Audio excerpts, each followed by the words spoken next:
First blood, last mistake. The first alien strike was swift. Zorvani soldiers, armed with advanced plasma rifles and shock shields, descended from their drop cruisers, landing in the heart of Los Angeles. The city, once a beacon of modernity, was now a battlefield, choked with smoke and the low hum of alien tech. Krivak's initial assessment was correct. Earth's defenses were laughable. But the humans had one advantage that even the Empire's most sophisticated strategists couldn't counter. They didn't know when to quit. In the streets, Elena Ramirez's team led the charge. Dressed in the mismatched gear of several military branches, they moved like ghosts, darting between abandoned vehicles and crumbling buildings. Elena's voice crackled through their comms, calm and measured despite the chaos. "Stay low. We've got one shot to hit them before they adapt." Her plan was simple, empathic, human. Use the environment. Use everything. A Zorvani scout, crouching behind a fallen skyscraper's debris, spotted a small group of humans moving in the shadows. The scout raised its weapon, a sleek energy rifle. But before it could fire, a hand-constructed grenade rocketed past its head, exploding on impact. A burst of EMP scrambled the scout's targeting systems, leaving it momentarily blind. One of Elena's soldiers, Sergeant Cooper, wasted no time. He dashed forward, moving faster than the aliens anticipated, and planted an explosive charge on the scout's flank. The blast sent the alien hurtling into the air, crumpled and lifeless. "They bleed," Elena muttered again into her MIC. Overhead, a Zorvani transport ship deployed additional soldiers, but Earth's counterattack had already begun. Farmers, tech engineers, and militia groups, many of them unaware of the scale of the invasion until that morning, now formed an unlikely alliance. They ambushed the aliens from every direction. Ordinary citizens turned warriors with the same raw instinct that had kept them alive through Earth's millennia of struggle. In the heart of the city, Elena's unit came face-to-face with a Zorvani war machine, a towering mechanical monstrosity, standing 30 feet tall, wielding a plasma cannon that vaporized anything in its path. It wasn't just a weapon. It was an unfeeling, calculating machine of destruction. Elena's team had no such luxury. They had improvised. She and Cooper exchanged a quick glance, and without a word, they split into two groups. As the war machine advanced, its sensors scanning for heat signatures, Elena's group triggered a series of flashbangs to disorient the machine's optics. At the same moment, Cooper's group used the cover of nearby construction equipment to launch a homemade missile, cobbled together from scrap metal and alien tech they'd already looted. The missile slammed into the war machine's power core, causing an explosion that shook the ground beneath their feet. The machine stumbled, its systems failing in a series of sparks and electrical crashes before it collapsed in a heap of molten metal. Elena breathed out a slow, steady breath. Her hands were shaking, but her mind was sharp. "First blood to us," she said quietly. For the first time, the Zorvani forces realized they weren't dealing with helpless primitives. On the far side of the world, Admiral Krivak received a report from his tactical officer. The humans were using their limited technology to devastating effect. His eyes narrowed. "They're learning," he muttered. "Impossible." But it wasn't impossible. It was human.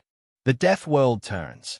3 days into the invasion, the Zorvani Empire's confidence was unraveling. The soldiers who had once scoffed at Earth's primitive technologies and rudimentary tactics now found themselves overwhelmed. They had underestimated the resilience of this low-threat world. And wise, they hadn't accounted for the environment itself.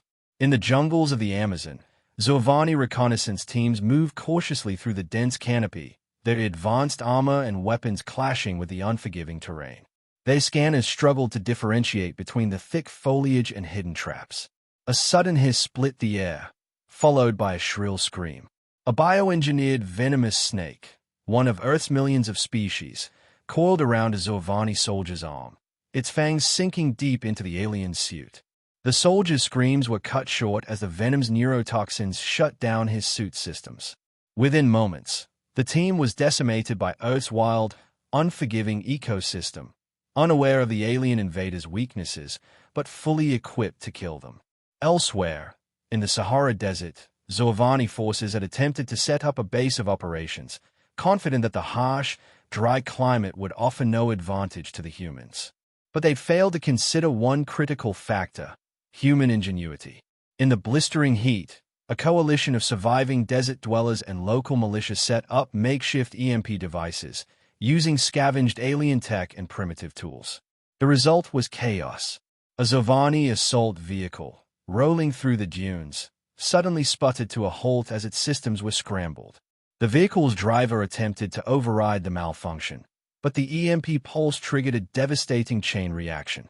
The vehicle's core overheated and detonated, sending a shockwave of sand and debris into the air.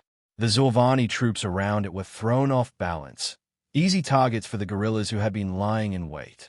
In the midst of this turmoil, Elena Ramirez gathered a small team to prepare a mission that could tip the balance of power. They had retrieved a Zolvani communications relay, a piece of alien tech that might allow them to disrupt the invaders' command structure. The clock was ticking, and Earth's forces were beginning to consolidate their defenses. But the Zolvani Empire still had the upper hand in terms of weaponry and numbers. For now, Elena, we're ready, Sergeant Cooper said, pulling her from her thoughts. The team had fortified an old research facility, now acting as their makeshift headquarters. A few weeks ago, they wouldn't have stood a chance against Zolvani assault forces. Now, they were learning how to strike back. She nodded. We make this count. We take the fight to them. As the team set out, Elena couldn't shake the feeling that the tide was turning. The Zolvani had underestimated Earth, and now their technology, their armies, and their entire strategy were being eaten away by humanity's resourcefulness. But this wasn't just about guerrilla warfare. This was about proving a point. Elena's message was simple: Earth wasn't weak. Earth wasn't prey. Earth was a death world. And the Zolvani were just learning that lesson the hard way. Dead wrong. The final battle took place in the ruins of New York City, a hollowed-out shell of what had once been one of Earth's great metropolises. Towering skyscrapers lay in shattered heaps, streets were clogged with debris, and the sky above was thick with smoke. The Zolvani Empire had brought their full might to bear, deploying their most advanced warships and battle mechs in a last-ditch effort to crush the humans who had dared defy them. But the humans were ready. Elena Ramirez stood at the command center of the makeshift human coalition forces, looking out over the battlefield with cold determination. The Zolvani had already underestimated Earth once. They wouldn't get a second chance. We hit them hard. We hit them fast, Elena said, her voice steady as ever. We've got one shot at this. No more room for error. She watched the final phase of the human counteroffensive unfold. Using stolen Zolvani tech and guerrilla tactics, Earth's forces had launched a series of coordinated strikes across the city's most vulnerable points, hacking into alien shields, targeting weak spots in their battle mechs, and unleashing devastating EMP blasts that crippled their advanced weaponry. But the human ingenuity didn't stop there. As the Zolvani fleet launched their final assault from orbit, humanity had one final ace up their sleeve: a stolen Zolvani battleship, now retrofitted with Earth's own weaponry. The ship was a clumsy thing compared to the sleek Zolvani design, but it was the perfect weapon for this moment. Elena's team, including Sergeant Cooper, infiltrated the Zolvani flagship, a massive command ship hovering just above the Earth's surface. The plan was simple: breach the ship, disable its power core, and end the invasion once and for all. The team's hearts beat faster as they snuck aboard under the cover of the chaos below, their weapons drawn, their mission clear. Inside, the Zolvani troops were in full retreat, caught off guard by the human counterattacks. It was too late to save the invasion now. Elena's team cut through the last line of alien defenses and reached the heart of the ship, the power core, the lifeblood of the entire fleet. We're here, Elena said, breathing heavily. Let's finish this. They set the charge, and within moments, the ship's energy grid began to overload. As Elena and her team sprinted back to the escape pods, the core detonated in a brilliant explosion, sending shockwaves through the Zolvani fleet. The once proud Empire's final hope crumbled.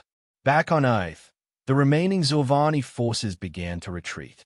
Their commanders, now realizing the full extent of their miscalculation, sent one final transmission. We surrender. The invasion is over. Elena watched the skies, knowing this wasn't just a victory for Earth. It was a statement.